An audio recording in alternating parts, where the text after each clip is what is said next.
Ça fait à peu près 8 ans que je suis sur le circuit professionnel en planche à voile. Et 4 ans que j'habite à Carnac, donc dans la belle baie de Quiberon. Il a fallu l'accepter parce qu'à 22 ans, je me sentais aussi bien qu'aujourd'hui. Et donc on a un peu du mal à accepter d'être soi-disant malade alors que tout va très bien. Et puis finalement, tout roule, la carrière pro a continué, j'ai retrouvé mon haut niveau et je me suis surtout rendu compte qu'il y avait urgence à réaliser ses rêves. Donc voilà, un de mes rêves, c'est traverser l'Atlantique avec le support de la planche à voile qui est mon support préféré. Et dans quelques mois, je vais le réaliser. Je naviguerai avec du matériel de slalom en fait. Donc moi, je suis sponsorisée par Neige. Donc je vais partir avec le matériel 2011 que j'ai déjà. Donc en fait plusieurs voiles et plusieurs planches vu que j'ai un bateau suiveur.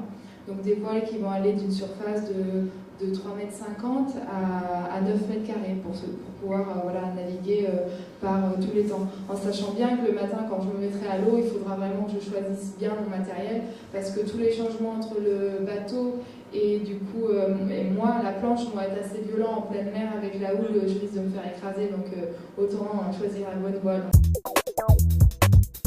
La grosse difficulté de mon projet, ça a été de trouver un bateau.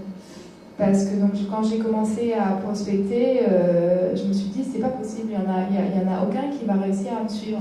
Parce qu'en fait, les planches à voile, même sans forcer, on atteint déjà 20 nœuds, mais très rapidement en fait. J'ai fait le test avec mon GPS pour savoir au pire quelle vitesse je pouvais prendre pour un bateau, etc. Donc en fait, les bateaux à haute vitesse, je crois qu'il y en a 2 ou 3 dans le monde, comme Océan Alchimiste, qui ont été conçus pour traverser l'océan Atlantique à des vitesses assez élevées.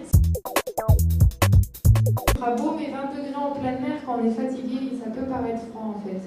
Donc je pense prendre en fait des shorties, des combinaisons néoprène, et puis porter une combinaison ou même juste des vêtements mouillés avec le sel tous les jours, après plus l'urine, c'est un détail pas très glamour, mais il faut quand même en parler.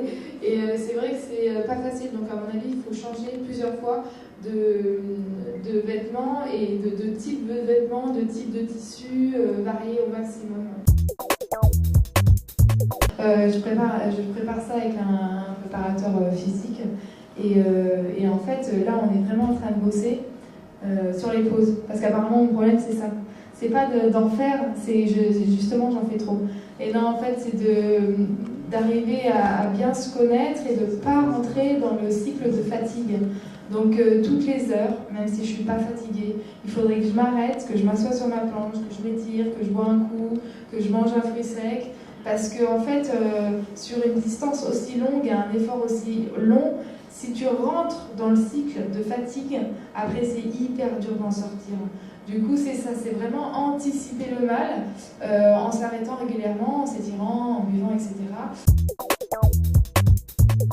Souvent les questions, elles concernent justement ça, l'acclimatation au large. Moi, ça me fait un petit peu moins peur parce que j'ai vraiment grandi sur un bateau. Donc, quand on a arrêté, quand j'avais 11 ans, la difficulté pendant 5-6 mois, pour moi, ça a été de m'endormir dans un lit qui ne bougeait pas. Donc, alors peut-être qu'au départ, ça va me reparaître un peu bizarre, mais c'est comme, la mer, c'est quand même plus logique pour moi que la terre.